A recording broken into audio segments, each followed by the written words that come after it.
हार्दिक स्वागत छ कार्यक्रम खिचडीमा। प्रविधि कक्षमा सपना हुनुहुन्छ। आज म आफ्नै आवाजमा आएको छु है। बनावटी आवाजमा छैनौँ आज हामी। तपाईँसँग एकदम पृथक बनाउने कोसिसमा छौँ आज यो कार्यक्रम। ताकि तपाईँले सुन्दै हुनुहुन्छ यति बेला विभिन्न माध्यमबाट सुन्दै हुनुहुन्छ रेडियो रोल्पाबाट तरङ्गित आवाजलाई www.radiorolpa.mobile एप छ हाम्रो पात्रो लगायतका विभिन्न माध्यमबाट सुन्दै हुनुहुन्छ। आज फरक हामी आजको बसाइलाई खिचडीमा फरक परिकार मिसाउने सोचमा छौँ हामी। आज तपाईँहरूसँग हामीले परिकार मिसाउनेछौँ। आजको बसाइमा तपाईँ आउनु पाउनुहुने छैन है, फोन नहान्नुहोला। आज चाहिँ हामीसँग एकजना पाहुना हुनुहुन्छ, पाहुनासँग कुराकानी गर्नेछौँ। यो पछिल्लो समय होइन, यो साहित्यिक क्षेत्रमा, साङ्गीतिक क्षेत्रमा देखि लगाएर हरेक क्षेत्रमा यो राष्ट्र सेवाको क्षेत्रमा टेवा पुर्याइराख्नु भएको एकजना यस्तो हस्तीसँग कुराकानी गर्दैछु आज। त्यहाँसँगको कुराकानी तपाईँलाई सुन्न सक्नुहुनेछ। उहाँको नामलाई मैले एकैछिन पछाडि अलाउड गर्नेछु। अहिले चाहिँ उहाँ कलोजमा हुनुहुन्छ। यति बेला छोटो गीतबाट हामी कार्यक्रमको शुभारम्भ गर्न चाहन्छौँ। यो गीतपछि फेरि आउनेछौँ।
ए बाउ किन्देऊ न भटभटे होइन। अब भटभटेमा चढ्ने मन सबैलाई छ। आज हाम्रो आज स्रष्टा हुनुहुन्छ, आजको अतिथि पाहुना हुनुहुन्छ, उहाँसँग कुराकानी गर्नेछौँ। उहाँसँगै आज हामी खिचडी पकाउनेछौँ। खिचडी सबैजनाले खानुपर्छ। तपाईँहरू विभिन्न माध्यमबाट सुन्नुहोला, कमेन्ट गर्नुहोला। सङ्घर्ष अनलाइन पेजबाट पनि छौँ हामी यति बेला र तपाईँसँग कुराकानी गर्नेछौँ। र आजको अतिथि हुनुहुन्छ, आजको पाहुना हुनुहुन्छ, उहाँलाई म कार्यक्रममा अनियर गर्छु।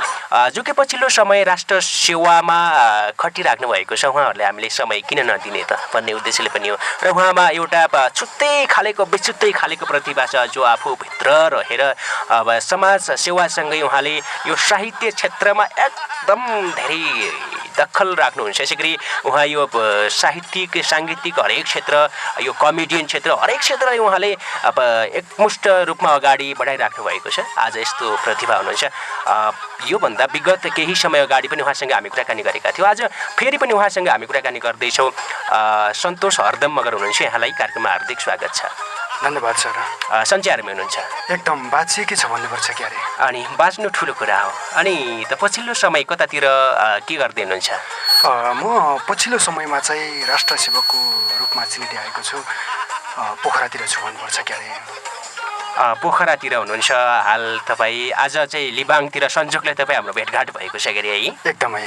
अनि त तपाईँ त पछिल्लो समय यो एकदम साहित्यिक यात्रामा पनि रम्दै हुनुहुन्छ। यो आफ्नो जागिर सँगसँगै जागिरको सिलसिलामा पनि तपाईँको यो रुचिको क्षेत्रलाई पनि अगाडि बढाइराख्नु भएको छ। यसको बारेमा पनि हामी कुराकानी गर्नेछौँ। अब तपाईँकै मुखा र बिन्दुबाट तपाईँले नचिन्ने हुनु त कमै हुनुहुन्छ होइन, यति बेला सुन्ने श्रोताहरूले धेरैले चिन्नुहुन्छ तपाईँलाई। त्यही पनि तपाईँकै मुखा र बिन्दुबाट तपाईँको परिचय भनिदिनुहोस् न। मेरो नाम चाहिँ सन्तोष हरदमगर हो। ठेगाना चाहिँ सुनसरी गाउँपालिका 6 फगाम रोल्पा हो भने साबितको चाहिँ फगाम 8 भलभाङ भन्छ क्यारे। तपाईँ चाहिँ विगतको समयमा रोल्पाको जल्दो बल्दो साहित्यकार भनेर पनि तपाईँलाई चिन्ने गरिन्थ्यो, ताकि अहिले पनि तपाईँले साहित्य क्षेत्रमा टेवा पुर्याइराख्नु भएको छ, साहित्यिक आफ्नो दखलतालाई अगाडि बढाइराख्नु भएको छ। तथापि पनि तपाईँ फेरि यो राष्ट्र सेवकको क्षेत्रमा राष्ट्र सेवक कर्मचारीको रूपमा नियुक्ति हुनुभएको छ। तपाईँले यो साहित्य क्षेत्रसँगै त्यहाँ तपाईँको लगाव राख्नु तपाईँको बाध्यता हो या त तपाईँको रहरको विषय हो? मेरो साहित्य चाहिँ सर्वप्रथम सबैभन्दा सानैदेखि रुचि भएको हो, तर पछिल्लो क्रममा यो सेवकको रूपमा सानैदेखि नै सेवकको रूपमा पनि मेरो सानैदेखि रुचि नै हो भन्नुपर्छ क्यारे। अनि तपाईँ यो राष्ट्र सेवकको क्षेत्रमा होइन जब नियुक्ति हुनुभयो कहिले हुनुभयो? 2076 साल साउनमा भएको थियो। 2076 साल साउनमा भयो। यति बेला हाम्रो तपाईँ आइसकेपछि हाम्रो श्रोताहरूले फिल गरिराख्नु भएको छ, महसुस गरिराख्नु भएको छ कि उहाँको मुखार बिन्दुबाट कुरा भन्दा बढी प्रतिभा सुन्नुपर्छ भन्ने खालेको महसुस गर्नुभएको छ। के सुनाउनुहुन्छ तपाईँ? कार्यक्रमको नाम जस्तै खिचडी हो होइन, खिचडी जस्तै आज म गजल कविता मुक्तक लिएर आएको छु। म सबैभन्दा पहिला चाहिँ म गजल सुनाउँछु, किनकि मैले लेख्ने विधा नै गजल हो। म गजल सुनाउँछु। नानी नानी एल्बममा मेरो जस्तै चेहरा कसको हो? नानी नानी एल्बममा मेरो जस्तै चेहरा कसको हो? बा भन नानी यो 22मा हजुरको फोटो हो। नानी एल्बममा मेरो जस्तै चेहरा कसको हो? बा भन नानी यो 22मा हजुरको फोटो हो। आफै गर्न र अरूलाई भन्नमा निकै पार्थक्य छ मित्र। आफै गर्न र अरूलाई भन्नमा निकै पार्थक्य छ मित्र। नानी एल्बममा मेरो जस्तै चेहरा कसको हो? बा भन नानी यो 22मा हजुरको फोटो हो। आफै गर्न र अरूलाई भन्नमा निकै पार्थक्य छ मित्र। हेर्नेहरूको लागि त अग्लो पहाड पनि होचो हुन्छ। हेर्नेहरूको लागि त अग्लो पहाड पनि होचो हुन्छ। दलितको हत्केलाले छोएको वस्त्र लगाएर, दलितको हत्केलाले छोएको वस्त्र लगाएर, दलितको हत्केलाले छोएको वस्त्र लगाएर आफै गर्न र अरूलाई भन्नमा निकै पार्थक्य छ मित्र। आफै गर्न र अरूलाई भन्नमा निकै पार्थक्य छ मित्र। हेर्नेहरूको लागि त अग्लो पहाड पनि होचो हुन्छ। दलितको हत्केलाले छोएको वस्त्र लगाएर कसरी भन्न सकेको हो तेरो जात सानो हो? कसरी भन्न सकेको हो तेरो जात सानो हो? पछि धकेल्नु भएछ हजुरको हस्त समाउँदा समाउँदा। पछि धकेल्नु भएछ हजुरको हस्त समाउँदा समाउँदा। दलितको हत्केलाले छोएको वस्त्र लगाएर कसरी भन्न सकेको हो तेरो जात सानो हो? पछि धकेल्नु भएछ हजुरको हस्त समाउँदा समाउँदा। बुझ्नु अब त धकेली माग्ने हजुरको पालो हो। बुझ्नु अब धकेली माग्नु पर्ने त हजुरको पालो हो। म गजलको अन्तिम शिरमा छु अथवा मक्तामा छु। भाग्यले सन्तोषलाई अल्पत्र पारेकै दिन, भाग्यले सन्तोषलाई अल्पत्र पारेकै दिन, भाग्यले सन्तोषलाई अल्पत्र पारेकै दिन। पछि धकेल्नु भएछ हजुरको हस्त समाउँदा समाउँदा। बुझ्नु अब धकेली माग्नु पर्ने त हजुरको पालो हो। भाग्यले सन्तोषलाई अल्पत्र पारेकै दिन। बैरीले हाँस्दै भनेको हो यो तेरो हो यो मेरो हो। बैरीले हाँस्दै भनेको हो यो तेरो हो यो मेरो हो। नानी एल्बममा मेरो जस्तै चेहरा कसको हो? बा भन नानी यो 22मा हजुरको फोटो हो। धन्यवाद सर।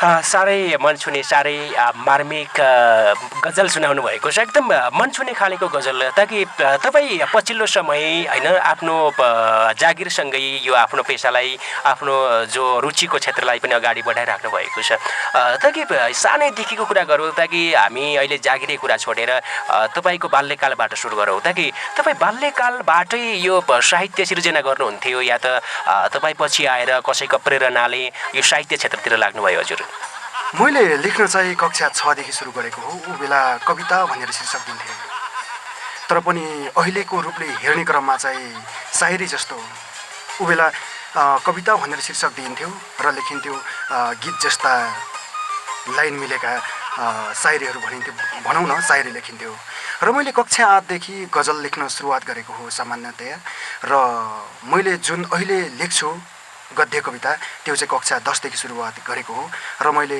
10 को परीक्षा दिए लगत्तै गणेश झाँक्री भन्नेसँग मेरै गाउँको हुनुहुन्छ उहाँसँग अन्यल जीवन भन्ने कृति निकालेको थिएँ लगभग सुरुवातमै निकालेको थिएँ मैले कक्षा 10 को परीक्षा दिएर 11 मा पढ्ने क्रममा निकालेको थिएँ जस्तो कि तपाईँलाई यो रचना भन्ने होइन यो सृजनाहरू तपाईँको विचारमा के हो जस्तो लाग्छ त कि यो तपाईँले थुप्रै सृजनाहरू गर्नुहुन्छ ताकि मुक्तक गजल कविता लगायत अन्य विधामा पनि तपाईँले कलम चलाउनुहुन्छ ताकि यो तपाईँको परिभाषामा तपाईँले परिभाषित गर्ने बेला कसरी परिभाषित गर्नुहुन्छ साहित्य भन्ने कुरा सबैले एउटै परिभाषित गरेका छैनन् अहिलेसम्म मेरो बुझाइमा चाहिँ साहित्य भनेको लगभग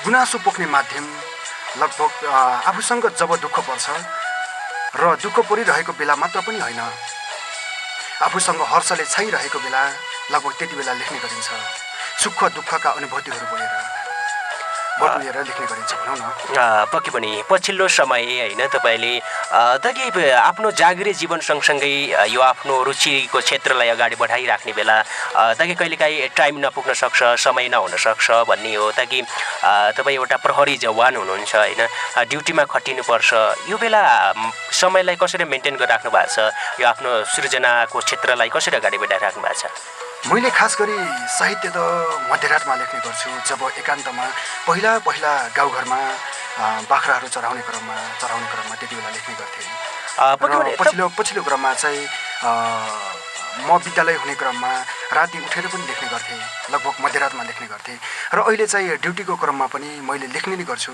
लगभग राति जब मैले प्राय लेख्नु त राति नै हो मैले राति नै लेख्ने गर्छु पक्कै पनि तपाईँ एउटा रातिमा लेख्नुहुन्छ ताकि मध्यरातमा होइन हुने बिरुवाको चिल्लो पात भन्छन् नि होइन ताकि हामीलाई सुत्नको एकदम रातिको 12 बजे एकदम मस्त निद्रामा भएको बेला तपाईँले चाहिँ आफ्नो सृजनाहरू पस्किनुहुन्छ आफ्नो सृजनाहरू तयार पार्नुहुन्छ होइन हजुर एकदमै ठिक छ यति बेला फेरि तपाईँको मुखार बिन्दुबाट एउटा मुक्तक सुनाउन है हुन्छ म मुक्तक सुनाउँछु जे गर्नुहोस् नेपालमा ठुलालाई कानुन लाग्दैन जे गर्नुहोस् नेपालमा ठुलालाई कानुन लाग्दैन ठाउँमा मान्छे हुनुपर्छ दाजुभाइ कानुन लाग्दैन जे गर्नुहोस् नेपालमा ठुलालाई कानुन लाग्दैन ठाउँमा मान्छे हुनुपर्छ दाजुभाइ कानुन लाग्दैन मान्छे काट्नुहोस् मार्नुहोस् बलात्कार गर्नुहोस् तपाईँ मान्छे काट्नुहोस् मार्नुहोस् बलात्कार गर्नुहोस् तपाईँ जे गर्नुहोस् नेपालमा ठुलालाई कानुन लाग्दैन ठाउँमा मान्छे हुनुपर्छ दाजुभाइ कानुन लाग्दैन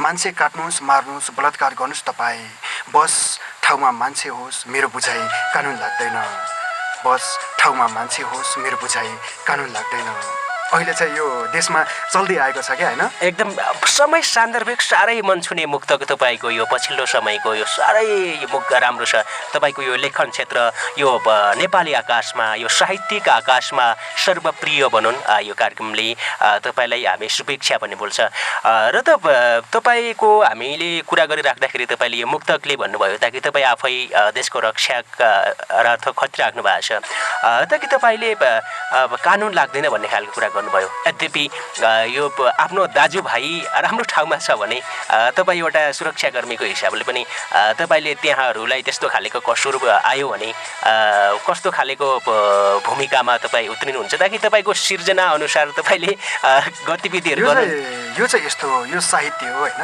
एकदम विशेष गरी यो व्यङ्ग्य हान्न खोजेको यो नेपालमा जसरी चलिरहेछ नि अब कस्तो छ भने नेपालमा आफ्नो मान्छे भएपछि ठुला ठुला मान्छेहरू भएपछि पैसा भएपछि त्यसलाई कानुनमा पनि छुट दिइन्छ होइन।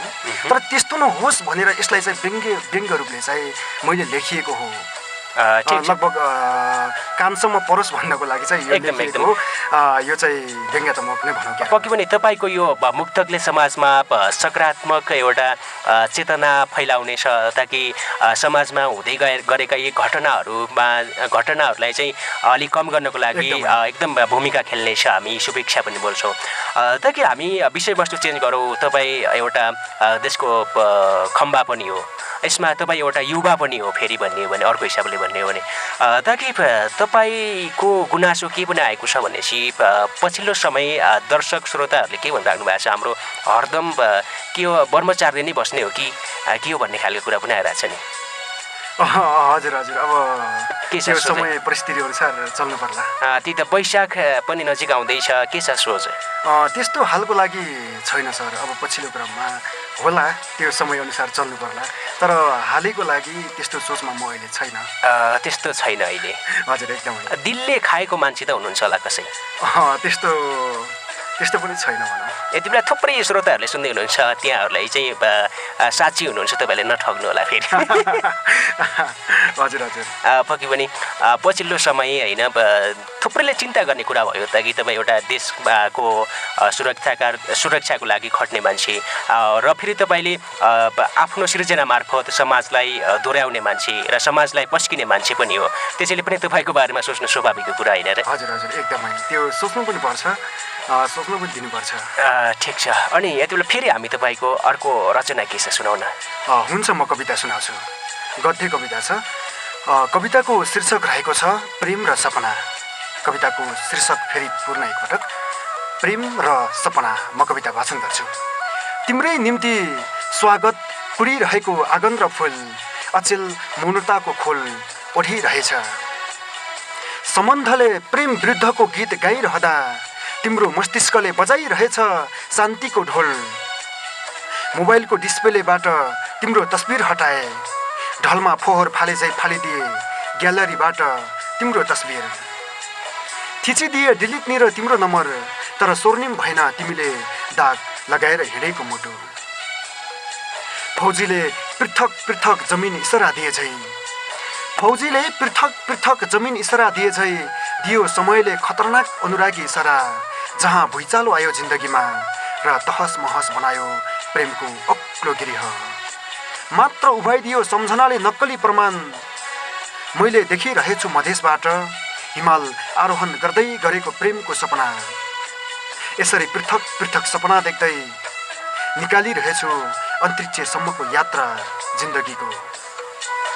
तिमी देखिरहनु भविष्यसम्मका तेजिला सपनाहरू, बस म असफलको मृत्यु कुरिरहेको छु, बस म असफलको मृत्यु कुरिरहेको छु। धन्यवाद। एकदम तपाईँको यो सृजनाले होइन मान्छे सबैजनालाई भावुक बनाउँछ। ताकि म पनि भावुक बनेको छु। हाम्रो सपना सरगम डाँगे आफैमा उहाँ पनि एउटा साहित्यकार हुनुहुन्छ होइन, ताकि प्रविधि कक्षमा पनि हुनुहुन्छ, हामी यताबाट पनि साहित्यकार हुनुहुन्छ तपाईँ, हामी बोलिरहेका छौँ। यति बेला थुप्रै श्रोताहरूले सुन्दै हुनुहुन्छ, आज कोसँग कुरा गर्दै हुनुहुन्छ भन्ने मध्यबिन्दुबाट सुन्दै हुनुहुन्छ भने यति बेला आज हाम्रो अतिथि पाहुना हुनुहुन्छ सन्तोष हरदम मगरे, जो पछिल्लो समय यो साहित्यिक आकाशमा यो हरेक क्षेत्रमा अव्वल बनिराख्नु भएको छ। आफ्नो जागिरे जीवनसँगै आफ्नो लेखन क्षेत्रलाई पनि अगाडि बढाइराख्नु भएको छ र उहाँसँग आज हामी खिचडीमा विशेष परिकार मिसाउँदैछौँ। त्यसैले आजको खिचडी साँच्चीकै मिठो बन्ने छ, सबैजनाले सँगै बसेर खानेछौँ, यो अनुभूति हामीले गर्नेछौँ। तपाईँलाई फेरि स्वागत छ यो मध्यबिन्दुमा। धन्यवाद सर। अनि अबको के छ पछिल्लो सोच तपाईँको? ताकि योभन्दा पहिला तपाईँले कविता लेख्नुहुन्थ्यो, अहिले गजल पनि लेख्नुहुन्छ। मुख्य तपाईँले चाहिँ गजललाई दिनुभएको छ आफ्नो समय होइन? हजुर हजुर। अब के छ, अबदेखि आउने समयमा हामी तपाईँलाई साहित्य क्षेत्रमा अब सन्तोष हरदम साहित्य प्रेमी भनेर चिन्ने कि तपाईँलाई देशप्रेमी, अन्यथा तपाईँलाई यो देशको सुरक्षाकर्मी भनेर चिन्ने, तपाईँलाई हामीले कसरी परिभाषित गर्दा राम्रो हुन्छ? अब त्यो त अब जनसमुदायहरूको हातमा पनि पर्छ, उहाँहरूले के भन्नुहुन्छ होइन। अब तपाईँहरूले के भन्नुहुन्छ, अब साहित्यहरू पनि लेखिरहेको छु र उतातिर पनि गरिरहेको छु। तर पहिलाको जस्तो कार्यक्रमहरूमा हिँड्न डुल्न र आफूले चाहेको जस्तो गर्न चाहिँ अलिक कम छ अहिले। अब बन्धनभित्र बाँडिएको छ। अब जागिरे जीवनसँगै अब साहित्यिक यात्राहरूमा हिँड्न डुल्न चाहिँ अलिक गाह्रो नै पर्छ। र तपाईँलाई कस्तो महसुस लागिरहेछ ताकि तपाईँ योभन्दा पहिला खुल्ला यो साहित्य जगतमा म पाइला टेक्छु, म यहाँबाटै अगाडि बढ्छु भन्ने तपाईँको उद्देश्य थियो होला, ताकि अहिले पछाडि जागिरे जीवनमा बाँधिनु भएको छ। पहिले र अहिलेमा तपाईँले कतिको फरक पाउनु भएको छ? पहिले र अहिलेमा त पृथक फरक छ, धेरै फरक छ। अब पहिला चाहिँ आफूले चाहेका सपनाहरूसँगै हिँड्न पर्थ्यो, तर पनि आफूसँग धन हुँदैन थियो। तर अहिले धन छ तर मन छैन भनौँ। यो धन र मन चाहिँ परिपूरक हुँदो रहेछ। धन हुँदा मन नहुने, मन हुँदा धन नहुने। तर पनि तपाईँले धनलाई र मनलाई सँगै ढाल्नु भएको छ ताकि आउने दिनहरूमा तपाईँको यस्तै रचनाहरू फेरि हामीले सुन्नेछौँ, हेर्नेछौँ, ताकि अबको तपाईँको योजनाहरू के छन्, ताकि पुस्तकहरू विमोचन गर्ने, किताबहरू निकाल्ने यस्तो सोचहरू छ कि छैन? हजुर, योभन्दा पहिला चाहिँ मेरा 3वटा किताबहरू सार्वजनिक भएका छन्। त्यो चाहिँ सबै चाहिँ अरूसँग निकालिएका हुन्। र अहिले पछिल्लो क्रममा मैले एकल गजल सङ्ग्रह निकाल्ने तयारीमा छु र गजल नपुगिरहेको हो कि जस्तो लागिरहेछ। गजल लगभग अहिले 30-35वटा भए। अब गजल पुरा भएपछि 2077 सालतिर 78 सालतिर एउटा गजल कृति निकाल्ने सोचमै छु भन्नुपर्छ। ताकि तपाईँ त यो मुक्तक गजलका किताबहरू पनि निकालिसकेको मान्छे होइन, ताकि तपाईँलाई थुप्रै साहित्य प्रेमी मनहरूले सुन्दै हुनुहुन्छ। आज चाहिँ यस्तो अपर्च्युनिटी, यस्तो मौका मिलेको छ, त्यहाँले यो कुरा पनि भनिदिएको भए हुन्थ्यो, यस्तो प्रश्न पनि सोधेको भए हुन्थ्यो कि भन्ने जस्तो लागिरहेको हुनसक्छ। ताकि किताब निकाल्नको लागि धेरैजनाले अब मनसाय राख्नुहुन्छ, निकाल्न खोज्नुहुन्छ, तर पनि उहाँहरूले थाहा हुँदैन कि कहाँ सम्पर्क गर्ने, कसरी सम्पर्क गर्ने, ताकि किताब निकाल्ने बेला लागत कति लाग्छ, हामीले कति आर्थिक जुटाउनुपर्छ भन्ने खालेको उहाँहरूलाई यस्तो मनोफिल पनि हुनसक्छ। एउटा नर्मल्ली एउटा सामान्य साधारण हिसाबले किताब निकाल्ने बेला लागत कतिदेखि कतिसम्म लाग्छ? अब पुस्तक निकाल्नको लागि त समय अरे आर्थिक स्थितिले धेरै नै लाग्छ। 35-40 हजार, कम्तीमा पनि 35-40 हजार त लाग्छ। मैले सुरुको गजल सङ्ग्रह अन्यल जीवन लगभग 35-40 हजार 40 हजार जतिमा लगत गरेर निकालेको हो। त्यसमा पनि डिजाइनमा पनि भर पर्छ होला फेरि? हजुर, डिजाइनमा भर पर्छ। 3 थरीका कागजहरू पाइन्छन्, लो क्वालिटी, हाई र मिडियम। अब हामीले निकाल्ने भनेको मिडियम हो। अहिलेसम्म तपाईँलाई यो सन्तोष हरदम मगर भनेर बाहिर पब्लिकमा जुन चिनाउने खालेको तपाईँको यो जति पनि पुस्तक निकाल्नु भएको छ, तपाईँलाई त्यो पुस्तकमध्ये त्यो भित्रबाट कुनलाई छान्नुहुन्छ हजुरले? त्यो चाहिँ मैले छान्ने चाहिँ सबैभन्दा त रोल्पा गजल सङ्ग्रह नै छान्छु। रोल्पा र अभिन्न मोड पनि हो, तर सबैभन्दा चाहिँ म रोल्पा छान्छु। तपाईँले जो सृजना गर्नुभएको छ, तपाईँले त्यो किताबभित्र जति रचनाहरू राख्नु भएको छ, त्यो रचनाभित्रबाट पनि तपाईँलाई सबैभन्दा धेरै मनपर्ने, मलाई यो अवधि मनपर्छ भन्ने खालेको त्यस्तो एउटा केही सृजना छ भने सुनाउन त। यति बेला हाम्रो थुप्रै श्रोताहरूले सुन्नको लागि अपेक्षा गरिराख्नु भएको छ। आज हामी कुरा कम गरेर प्रतिभा धेरै सुनाउन पाएको भए हामीलाई मजा आउँथ्यो भन्ने खालेको महसुस पनि त्यहाँहरूले गर्नुभएको छ। बरु एउटा तपाईँको सृजना सुनाउन है? हुन्छ, म सुनाउँछु।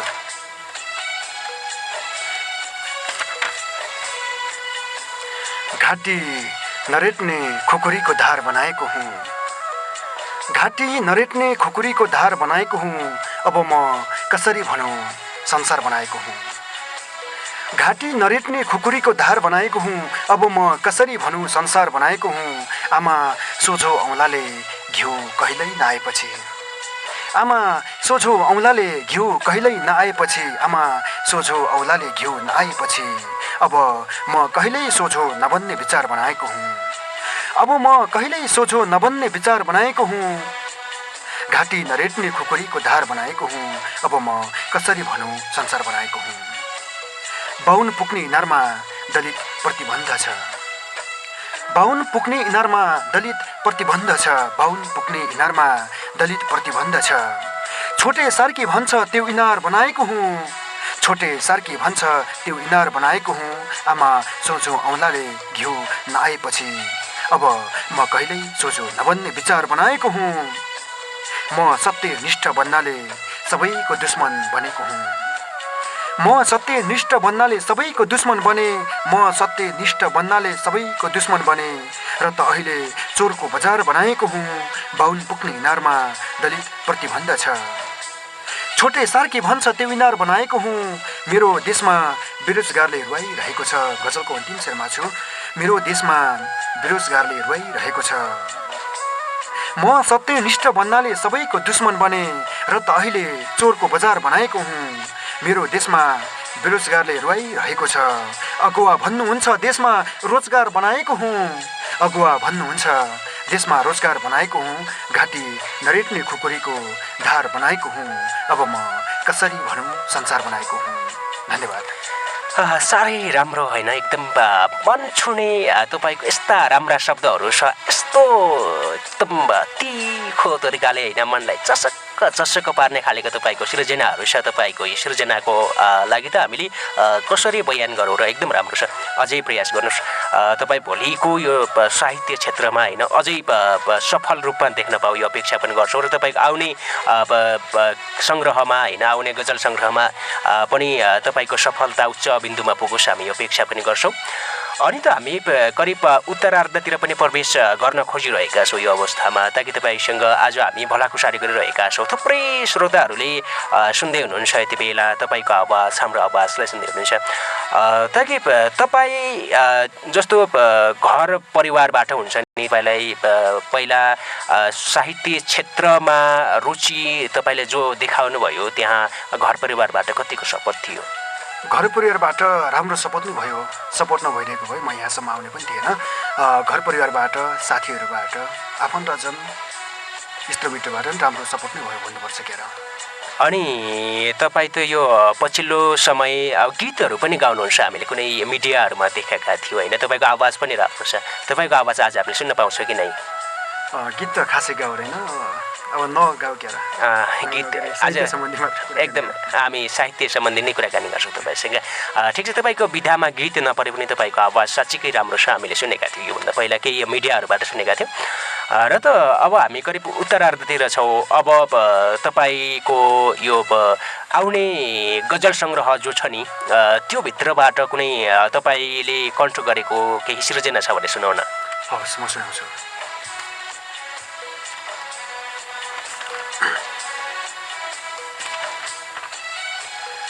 गृह कहाँ भट्काउँछ भुइँचालो आउँदैमा गृह कहाँ भट्काउँछ भुइँचालो आउँदैमा मनुष्य निरुत्साह हुन्छ उकालो आउँदैमा गृह कहाँ भट्काउँछ भुइँचालो आउँदैमा मनुष्य निरुत्साह हुन्छ उकालो आउँदैमा दौतरी शङ्का त अलि सुहाउँदो पो गर्नुपर्छ दौतरी शङ्का त अलि सुहाउँदो पो गर्नुपर्छ गृह कहाँ भट्काउँछ भुइँचालो आउँदैमा मनुष्य निरुत्साह हुन्छ उकालो आउँदैमा दौतरी शङ्का त अलि सुहाउँदो पो गर्नुपर्छ प्रेम नहुन पनि सक्छ अङ्गालो आउँदैमा प्रेम नहुन पनि सक्छ अङ्गालो आउँदैमा मास्टर सकेर मात्र ऊ कृषक बनेको हो मास्टर सकेर मात्र ऊ कृषक बनेको हो दौतरी शङ्का त अलि सुहाउँदो पो गर्नुपर्छ प्रेम नहुन पनि सक्छ उकालो आउँदैमा मास्टर सकेर मात्र ऊ कृषक बनेको हो अनपद नसोच्नु होला गोठालो आउँदैमा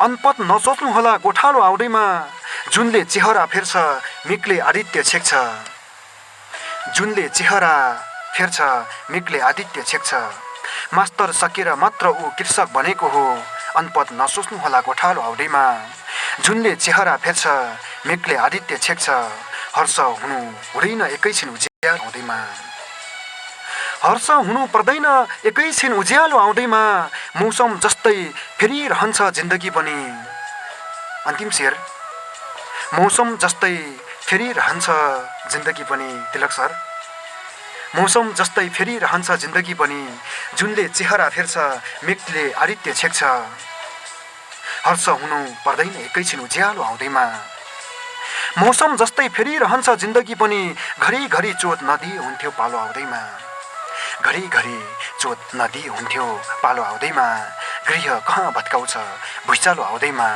मनुष्य निरुत्साह हुन्छ उकालो आउँदैमा धन्यवाद एकदम यो साहित्य भनेको चाहिँ हामीले एकदम सिधा रुखलाई पनि बाङ्गो टिङ्गो बनाएर होइन हरेक दृष्टिकोणले त्यसलाई हेर्न सकिन्छ भन्छन् होइन ताकि तपाईँले पनि आफ्नो रचना मार्फत एकदम बढी तपाईँले यो पछिल्लो समय यो देशभक्ति खालेको एउटा सृजनाहरू एकदम बढी गरिराख्नु भएको छ। योभन्दा पहिला तपाईँको यो शृङ्गारिक माया प्रेम सम्बन्धी धेरै सुनिन्थ्यो।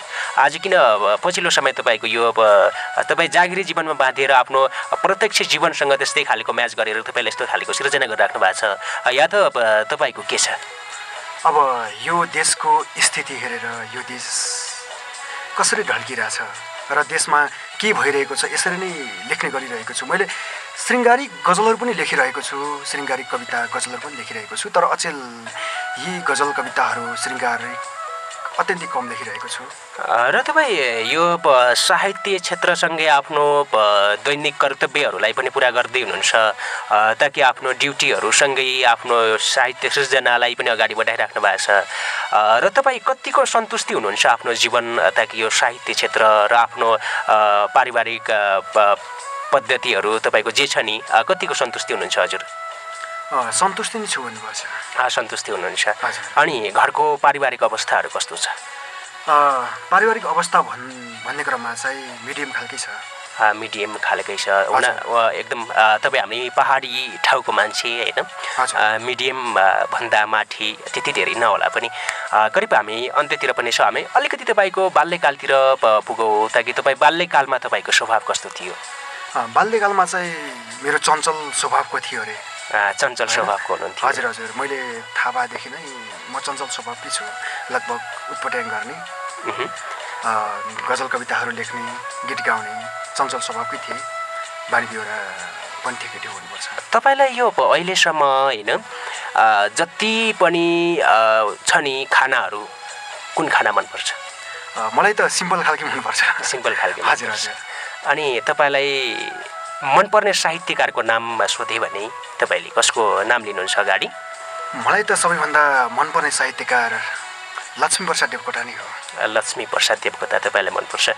अनि तपाईँलाई मनपर्ने भगवानको नाम लिनु पर्यो भने? अब भगवान् त त्यस्तरी मान्दै आएको चाहिँ छैन, अब भनौँ न विष्णु भगवान् के भन्छन् होइन।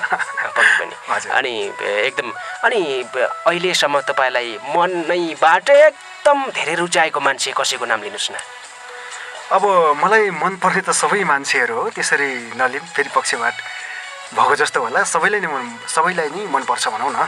हामी करिब अन्त्यतिर छौँ होइन, एकदम त्यसमा सबैले मनपर्छ भन्ने भन्दा पनि एकजना आफ्नो दिलभित्र राखेको सजाएको मान्छे कसै हुनुहुन्छ भने नाम लिनु भन्न खोजेको थिएँ मैले। अब त्यस्तो छैन सर, त्यस्तो ल्याउला छैन होइन? हजुर ल ठिक छ। अनि हामी करिब अन्त्यमा छौँ, हामी छुट्नुपर्छ आजको व्यवसायबाट। त्योभन्दा पहिला तपाईँसँग केही छोटो केही छ भने सुनाउन। हुन्छ, म गजल सुनाउँछु नि त फेरि है। छोटोमा हामीसँग समय एकदम कम छ। ल, तिमीले कुल्चेको मुटु फेरि नै पर्छ भन्ने छैन, नयन चिम्लेर जाऊ सम्झिनै पर्छ भन्ने छैन। तिमीले कुल्चेको मुटु फेरि नै पर्छ भन्ने छैन, नयन चिम्लेर जाऊ सम्झिनै पर्छ भन्ने छैन। समयले मलाई पत्थर भएर बाँच्न सिकाएको हो, समयले मलाई पत्थर भएर बाँच्न सिकाएको हो। तिमीले कुल्चेको मुटु फेरि नै पर्छ भन्ने छैन, समयले मलाई पत्थर भएर बाँच्न सिकाएको हो। आखिर पत्थर नै हुँ बदलिनै पर्छ भन्ने छैन, आखिर पत्थर नै हुँ बदलिनै पर्छ भन्ने छैन। एक कर्णले सुन्नुस् उडाउनुस् अर्को कर्णले, एक कर्णले सुन्नुस् उडाउनुस् अर्को कर्णले। ऊ त सबैको नारद हो सुध्रिनै पर्छ भन्ने छैन, ऊ त सबैको नारद हो सुध्रिनै पर्छ भन्ने छैन। बैसमा फुल भमरा रहित भएर बाँचेको हो, बैसमा फुल भमरा रहित भएर बाँचेको हो। ऊ त सबैको नारद न हो सुध्रिनै पर्छ भन्ने छैन, बैसमा फुल भमरा रहित भएर बाँचेको हो। ओइलिएको बेला साथ दिनै पर्छ भन्ने छैन, ओइलिएको बेला साथ दिनै पर्छ भन्ने छैन। गजलको अन्तिम शेरमा छु, गुमाउनु पाउनु यो त प्रकृतिको कायदा न हो, गुमाउनु पाउनु यो त प्रकृतिको कायदा नै हो। ओइलिएको बेला साथ दिनै पर्छ भन्ने छैन, गुमाउनु पाउनु यो त प्रकृतिको कायदा नै हो।